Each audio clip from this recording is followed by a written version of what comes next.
খেপার মতো কেন কথা বলেছি? একটি লোক একটা গাছের ডাল কাটছে, ডালের আগার দিকে বসে গোড়ার দিকে কাটছে। ও পড়বে না থাকবে? আমার সেটা কথা বলবে না। এখন ওই সময় একজন যাচ্ছিল, সে বলছে, এই ছেলে, তুমি যে ডালে বসেছো সেই ডাল কাটছো, তুমি তো পড়ে যাবে। তখন ও বলছে, আমি পড়বো তুই জানিস কি করে? তো বলে, আরে তুই যে ডালে বসে আছিস সেই ডাল কাটছিস। তো বল, না না আমি পড়বো না। এ দেখলো তো আমার কথা নেবে না, তা তুই মর বলে ও চলে যাচ্ছে। কিছুদূর যাওয়ার পরে ডাল কেটে গেছে, ঘাড় মুখ দুমড়িয়ে পুকুরের ভেতরে পড়েছে। পড়েও চিন্তা করলো যে লোকটা যা বললো তাই হলো, তাহলে নিশ্চয়ই আমি কবে মরবো বলে দিতে পারবে। বলে ওই কুড়াল নিয়ে ছুটেছে ওকে ধরবে। ও পিছন দিকে তাকিয়ে তাকিয়ে ও ছুটে আসছে আমাকে ধরতে। ও বেচারাও ছুটেছে, এ কোন রকমে ছুটে ওকে ধরে ফেলেছে। ধরে বলছে, বলে আমি কবে মরবো তোর বলতে হবে। তো বলছে, কি সর্বনাশ, তুই কবে মরবি আমি কি বলবো? তো বলছে, তা না হলে আমি পড়বো তুই বললি কি করি?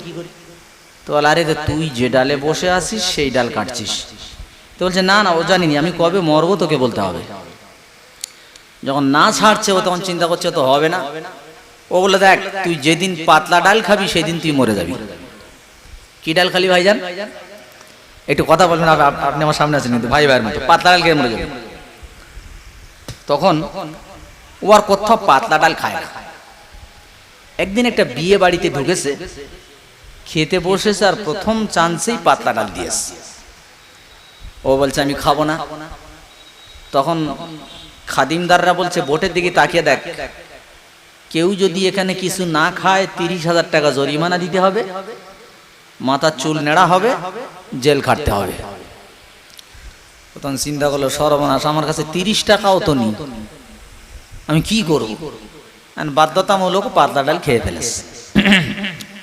পাতলা ডাল খেয়ে সে বাইরে চিন্তা করতেছে, আমি তো মরে যাব। তো বাড়ির লোকের কষ্ট দিলে লাভ নেই, আমি আগে ভাগে কবরের ভেতরে শুয়ে পড়ে যাই বলে রাস্তার ধারে গোরস্থান, এটা পুরাতন কবরের ভিতরে গিয়েও শুয়ে আসে। ওই সময় থানার এক দারোগা বাবু একটা গরু কিনে নিয়ে যাচ্ছিল। বেচারির খুব কষ্ট হচ্ছে। তখন ওখানে দাঁড়িয়ে দাঁড়িয়ে বলছে, উফ, কেউ যদি আমার গরুটা বাড়ি পৌঁছে দিত, আমি তারা গোটা 20 টাকা দিতাম।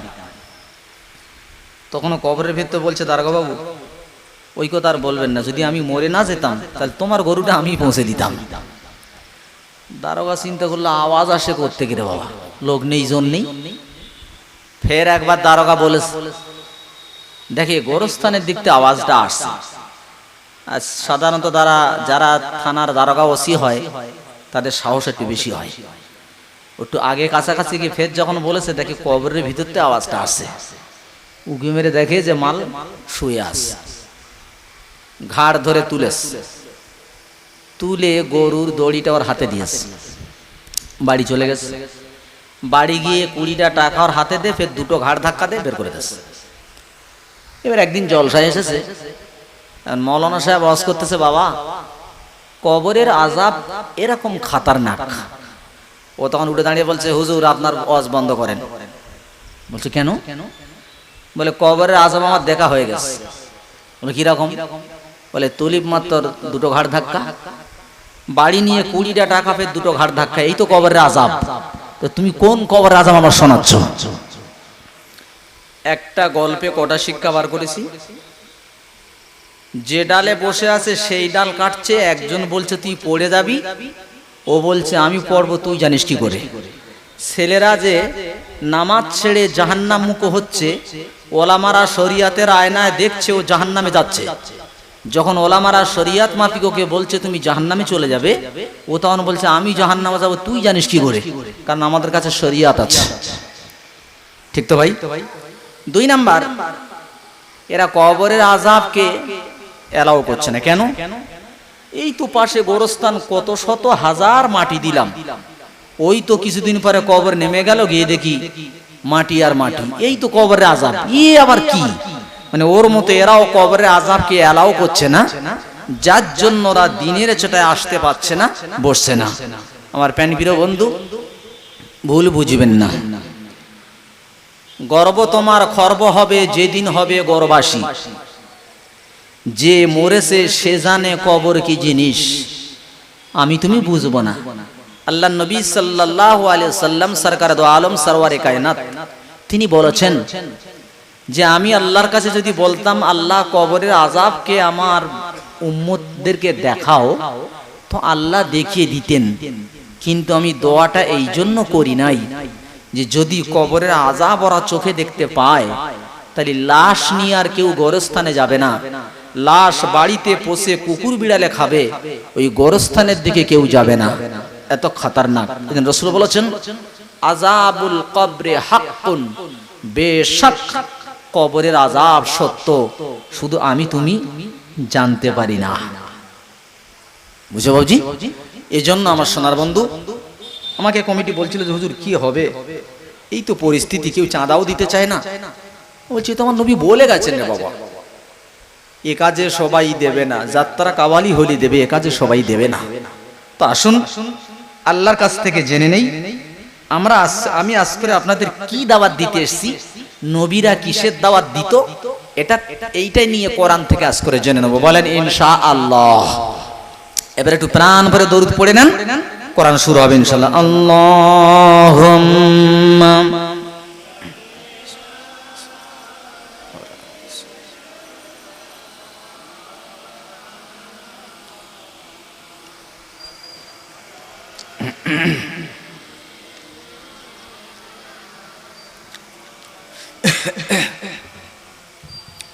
আলহামদুলিল্লাহ।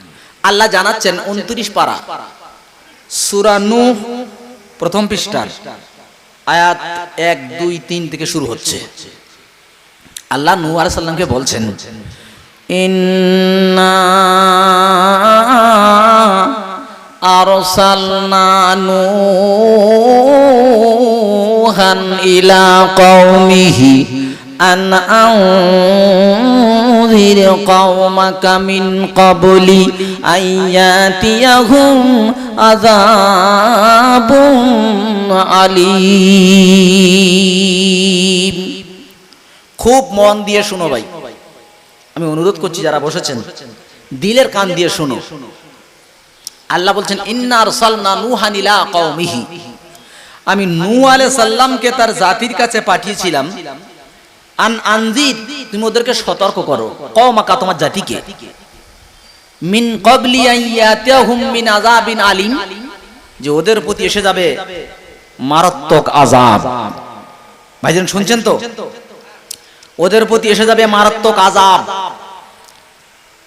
তখন নূহ আলাইহিস সালাম বলছে কি, ক্বালা ইয়া কওমি, ও আমার জাত, যেমন আজকে আমরা ডাকছি ও আমার কওম, নূহ আলাইহিস সালাম বলছে ও আমার জাতি, ইন্নী লাকুম নাযীরুম মুবিন। জোরে বলেন আল্লাহু আকবার। কোরআন শুনে আল্লাহু আকবার বলবেন, অনুরোধ করে যাচ্ছি। অনেক কিছু শুনে সুবহানাল্লাহ বলেন, কোরআন শুনে আল্লাহু আকবারের জন্য বলবেন, কারণ আল্লাহ বলছে আমি কাফ আর নুন কুন বলেছি তো দুনিয়া সৃষ্টি হয়ে গেছে, ফায়াকুন হয়ে গেছে। আমি বলি কুন তো ফায়াকুন হয়ে যায়। তো আমি আল্লাহ সবটাই দিয়েছি কুন দিয়ে, আর কোরআন কিন্তু কুন দিয়ে তৈরি করি নাই। কোরআন আমি আল্লাহ আমার ভিতর থেকে বার করেছি, এজন্য সব থেকে মন দিয়ে আল্লাহ শোনে, তার নাম কোরআন। দেখেন এবার কি বলছে,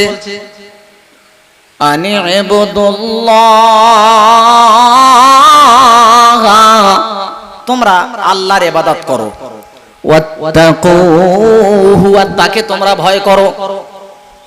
কি হবে তাহলে? আল্লাহ বলছে ইয়াগফির লাকুম মিন যুনুবিকুম, আল্লাহ তোমাদের জীবনের গুনাহসমূহ ক্ষমা করে দেবে। জোরে বলেন সুবহানাল্লাহ।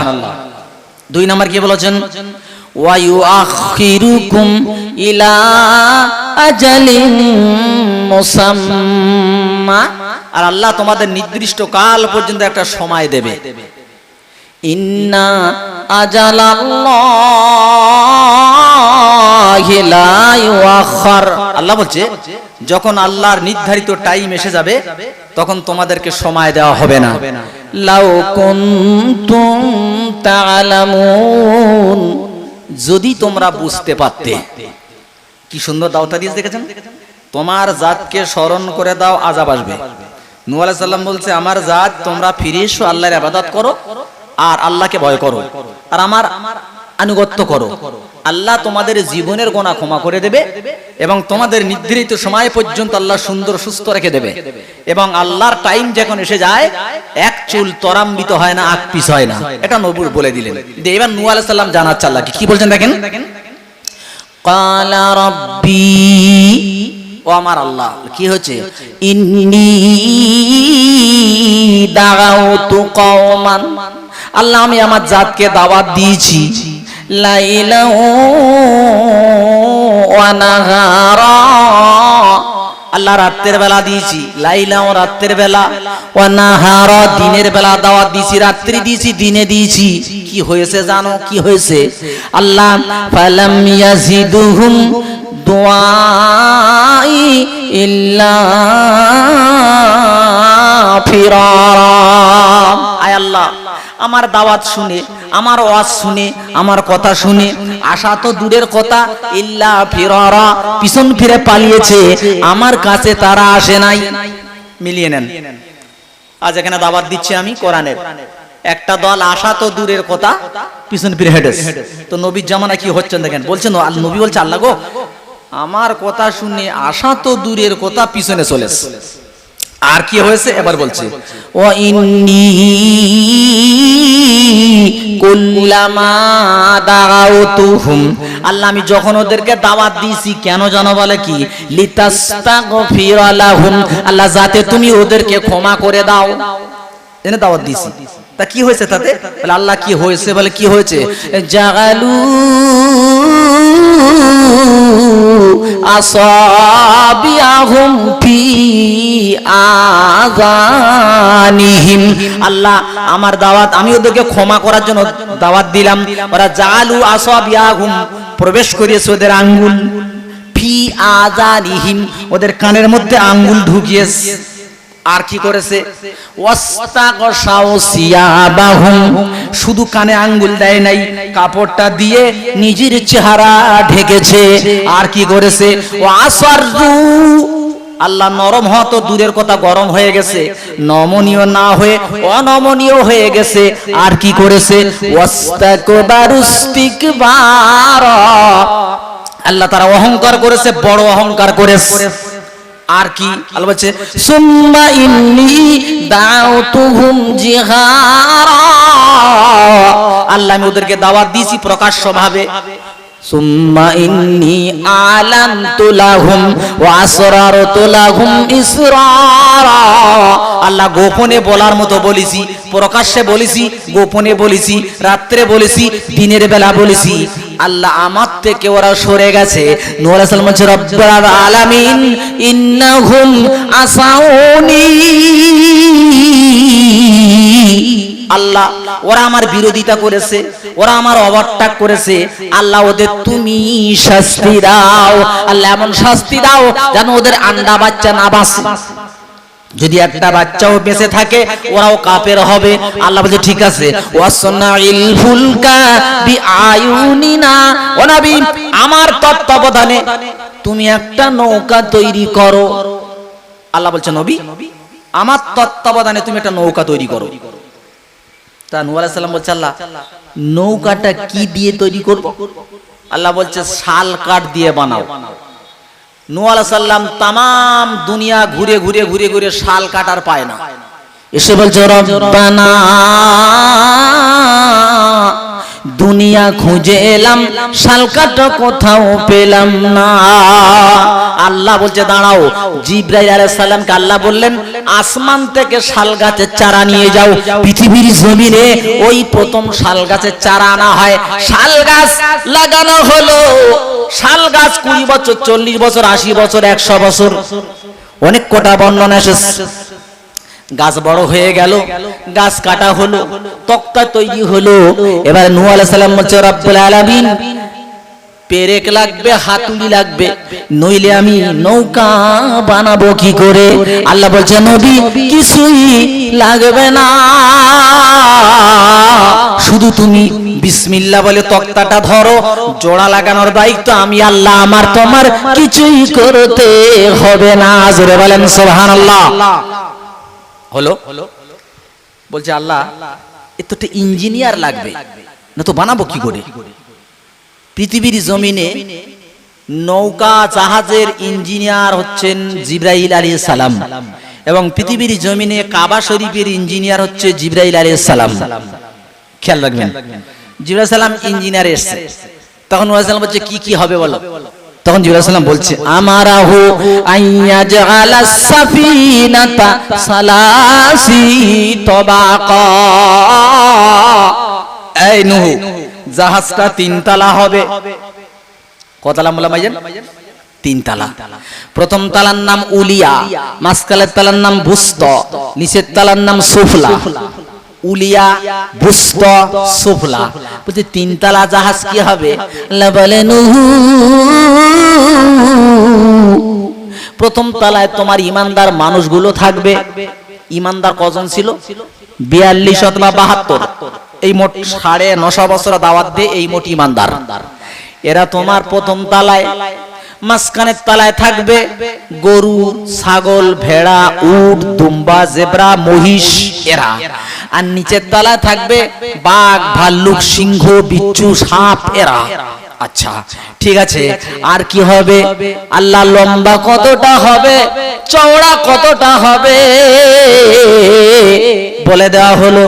ওয়াকানা তুলুহু সামানুনা যিরা, জাহাজের লম্বা হবে 80 গজ। কত গজ ভাইজান? মুখস্থ করে যেতে হবে কিন্তু। এবার দেখেন ওয়া আরদুহু সিত্তুনা যিরা, আর জাহাজের চওড়া হবে 60 গজ। ওয়াকানা তুলুহু ফিস সামাই সালাসুনা যিরা, আর জাহাজের সামনের দিকটা আকাশের দিকে উঁচু হবে 30 গজ। লম্বা কত? 80 গজ, চওড়া 60 গজ, সামনের দিকে উঁচু 30 গজ। তাহলে আর ভুল হবে না তো? লম্বা 80, চওড়া 60, সামনের দিকে উঁচু 30। জাহাজের সামনেটা হবে মোরকের সামনের মতো, জাহাজের পিছনটা হবে মোরকের পিছনের মতো। সিস্টেম বলে দিল, ব্যাস জাহাজ তৈরি হয়ে গেছে। বলে আল্লাহ এবার আমি কি করব? আল্লাহ বলে এখন কিছু করতে হবে না, এখন তুমি চলে যাও। যেদিন তোমার বিবি রান্না করতে বসবে আর আগুনের ভিতর থেকে যেদিন পানি দেখতে পাবে সেদিন খবর হবে। আমার প্রাণ প্রিয় বন্ধু চলে আসলো, এলাকার মানুষরা ঠাট্টা করছে, নূহ আলাইহিস সালামের কাণ্ড দেখো, এখানে কিচ্ছু নাই, নদী নাই, খাল নাই, জাহাজ তৈরি করে বসেছে। ঠাট্টা করছে। আল্লাহ বলে ঠাট্টা ওরা করুক, একটু পরে বুঝবে। যখন এখনকার ছেলেরা টুপি মাথায় দিয়ে নামাজ পড়লে কি বলছে? এরা এখন থেকে হুজুর সেজে বসেছে, ওদের কাছ থেকে সর। এখন না, একটু পরে তুমি বুঝবে দাদা, এখন বুঝবে না। আমার প্রাণ প্রিয় বন্ধু আল্লাহ ভাই, জাহাজ তৈরি হয়ে গেল। কিতাবের মধ্যে বলা হয়েছে কাবা শরীফের আঙ্গিনায় বাইতুল মুকাদ্দাসের দক্ষিণ গেট, হিন্দুস্তানের কোন এক জায়গায়, 3টি জায়গা বলা আছে। কাবার আঙ্গিনায় বাইতুল মুকাদ্দাসের দক্ষিণ গেট, হিন্দুস্তানের কোন এক জায়গায় ওনার বিবি রান্না করতেছিল। রান্না করতে করতে সে বলছে স্বামী সর্বনাশ। বলে কি? বলে আগুনের ভিতর থেকে ভাতের ফ্যানের মতো, ভাতের মাড়ির মতো টকবক টকবক করে পানি উঠতেছে। নূহ আলাইহিস সালাম বুঝতে পেরেছে আযাব এবার এসে যাবে। বলছে আল্লাহ এবার আমার কাজ কি? আল্লাহ বলে প্রত্যেকটা প্রাণী জোড়ায় জোড়ায় তুলে নাও, একটা লেডিস, একটা জেন্টস, একটা পুরুষ, একটা মহিলা তুলে নাও। নূহ আলাইহিস সালাম বলছে আল্লাহ মানুষ গরু বাছুর নাই চিনতে পারবো, বাকিগুলো চিনবো কি করে? আল্লাহ বলে কারুর চিনতে হবে না, নৌকার সামনে চলে যাও, দুটো হাত এভাবে দিয়ে তুমি দাঁড়িয়ে যাও। ডান দিক দিয়ে যেটা উঠবে এটা হবে পুরুষ, আর বাম দিক দিয়ে যেটা উঠবে এটা হবে মহিলা। নূহ আলাইহিস সালাম চলে গেলেন, নৌকার সামনে দুটো হাত দিয়ে দাঁড়িয়ে আছে। অনেকক্ষণ হয়ে গেল, লেকিন কারো কিছুই দেখা যায় না।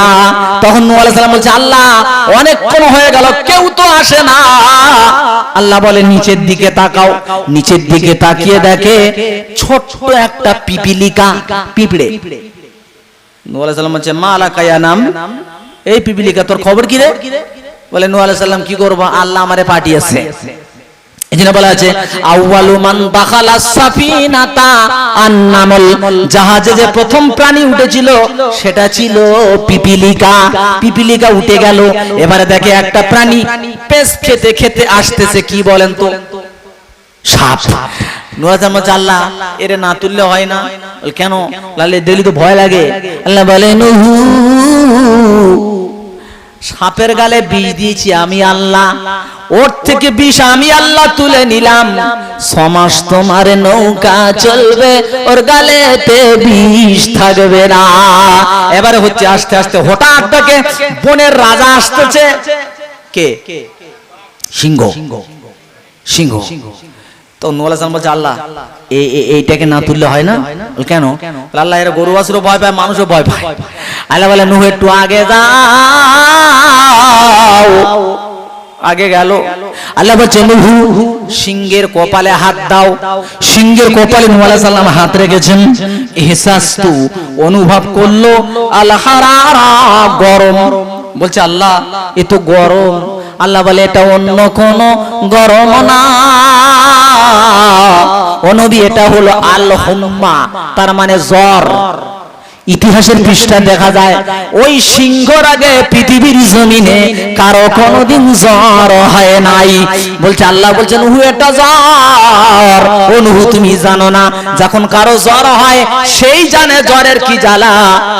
যে 1 কেজি গোশত খায়, 500 গ্রাম ছানা খায়, 1 কেজি দুধ খায়, 1 কেজি চালের ভাত খায়, তার সামনে সব রাখা আছে, যা নাকের কাছে নিয়ে যায় বলে গন্ধ লাগে। জ্বর হলে এরকম হয় না? হয় না? জ্বর যখন হয় খাবার চিন্তা বাতিল। আল্লাহ বলছে নূহ ও সিংহের গায়ে আমি জ্বর দিয়ে দিছি, 6 মাস তোমার জাহাজ চলবে। এই 6 মাসের ভিতরে ওর গা থেকে জ্বর কমবে না, শরীর থেকে জ্বর কমবে না, ও জ্বরের চিন্তায় পাগল থাকবে, খাওয়ার কথা মনে হবে না। আসলো আস্তে আস্তে আস্তে আস্তে লাস্ট ফিনিশিং গাধা। সবার আগে কে উঠেছে? পিপিলিকা। লাস্ট ফিনিশিং মনে রাখবেন গাধা। এই গাধা জাহাজে উঠেছে, কিন্তু জাহাজের ভিতরে ওর টোটাল বডি ঢোকে না। তখন নূহ আলাইহিস সালাম বলছে মা লাকা ইয়া হিমার, এই গাধা তোর কি হয়েছে? লিমালা তাদখুলিস সাফিনাতা কুল্লা, তুই পুরোপুরি জাহাজে ঢুকিস না কেন?